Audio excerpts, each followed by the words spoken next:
Hello students, আমার চ্যানেলে তোমাদেরকে স্বাগত। এখন আমি শুরু করছি 2026 মাধ্যমিক পরীক্ষার্থীদের জন্য ভূগোল ক্লাস, টেক্সট বই খুঁটিয়ে ছোট প্রশ্ন খোঁজা। চলো শুরু করি। আমরা পড়েছিলাম আগের ভিডিওতে যে গাঙ্গেয় সমভূমির ভাগগুলো। এখন আমরা গাঙ্গেয় সমভূমির ভাগগুলোকে পড়বো। দেখো, উচ্চ গাঙ্গেয় সমভূমি, গাঙ্গেয় সমভূমির তিনটি ভাগ আমরা পড়েছি। একটা উচ্চ গাঙ্গেয় সমভূমি, এখানে আছে মধ্য গাঙ্গেয় সমভূমি এবং 3 নম্বর হলো নিম্ন গাঙ্গেয় সমভূমি। তো চলো আমরা শুরু করি উচ্চ গাঙ্গেয় সমভূমি। যমুনা নদীর বাম তীর থেকে এলাহাবাদ পর্যন্ত অংশ উচ্চ গাঙ্গেয় সমভূমি নামে পরিচিত। এর গড় উচ্চতা 100 মিটার এবং এটি প্রায় 630 কিমি অঞ্চল জুড়ে বিস্তৃত। গঙ্গা ও যমুনা নদীর মধ্যবর্তী অঞ্চল গঙ্গা যমুনা দোয়াব অঞ্চল নামে পরিচিত। এই অঞ্চলে প্রাচীন পলি সমৃদ্ধ অঞ্চল ভাঙার এবং নবীন পলিগঠিত অঞ্চল খাদার নামে পরিচিত। অর্থাৎ গঙ্গার প্রাচীন পলি সমৃদ্ধ একে কী বলে? ভাঙার। প্রাচীন পলিগঠিত সমভূমিকে কী বলে, বা প্রাচীন পলিগঠিত অঞ্চলকে কী বলে? ভাঙার। এবং নবীন পলিগঠিত অঞ্চলকে বলা হয় খাদা। এটা কিন্তু তোমরা মনে রাখো। উচ্চ গাঙ্গেয় সমভূমির পর্বতের পাদদেশের অঞ্চল ভাবর এবং তার দক্ষিণের অংশ তরাই নামে পরিচিত। এবার আমরা পড়ব মধ্য গাঙ্গেয় সমভূমি সম্পর্কে। পশ্চিমে এলাহাবাদ থেকে পূর্বে রাজমহল পাহাড় পর্যন্ত 660 কিমি বিস্তৃত অঞ্চল জুড়ে মধ্য গাঙ্গেয় সমভূমি বিস্তৃত। এই সমভূমির অন্তর্গত জলাভূমিগুলি উত্তর বিহারের চাউর এবং দক্ষিণ বিহারের তাল নামে পরিচিত। অর্থাৎ এই যে মধ্য গাঙ্গেয় সমভূমির জলাভূমিগুলি উত্তর বিহারে চাউর এবং দক্ষিণ বিহারে তাল নামে পরিচিত। মধ্য গাঙ্গেয় সমভূমি উত্তর বিহারে কী নামে পরিচিত? না চাউর নামে পরিচিত। এবং দক্ষিণ বিহারে কী নামে পরিচিত?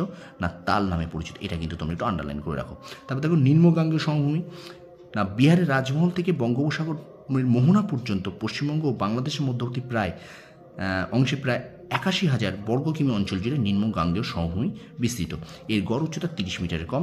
এই উপদ্বীপীয় অঞ্চলটি 4টি ভাগে বিভক্ত, যথা তরাই ও ডুয়ার্স, বরেন্দ্রভূমি, রার সমভূমি, বদ্বীপ অঞ্চল। বিশ্বের বৃহত্তম বদ্বীপ অঞ্চল। এবার দেখো আমরা পড়ছি ব্রহ্মপুত্র সমভূমি।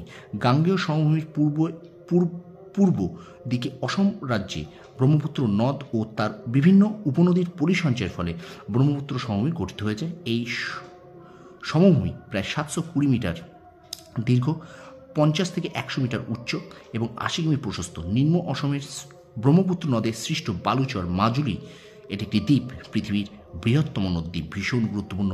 তাহলে এখান থেকে শর্ট প্রশ্ন আসবে, পৃথিবীর বৃহত্তম নদী বদ্বীপের নাম কি? উত্তর হবে মাজুলি দ্বীপ।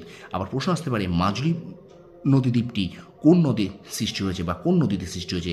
উত্তর হয়ে যাবে তখন কিন্তু ব্রহ্মপুত্র নদী। তোমরা অবশ্যই এই লাইনটাকে একটু আন্ডারলাইন করে নাও এবং এটাকে খাতায় নোট করে নাও, কারণ এখান থেকে কিন্তু তোমাদের শর্ট প্রশ্ন অবশ্যই পাবে। কি বললাম? মাজুলি দ্বীপটি কোন নদীতে সৃষ্টি হয়েছে?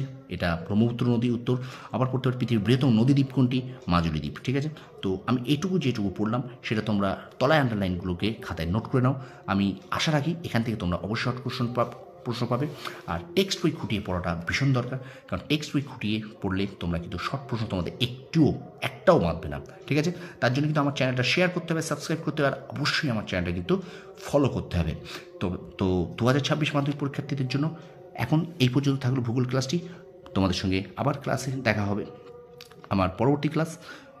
অতএব অবশ্যই তোমরা মন দিয়ে পড়াশোনা করতে থাকো। টার্নিং পয়েন্ট চ্যানেলটি শেয়ার করো, সাবস্ক্রাইব করো, আর পাশে থাকা বেল আইকনটি প্রেস করে রেখো। তোমরা সফল হও, তোমাদের সাফল্য কামনা করি। ধন্যবাদ।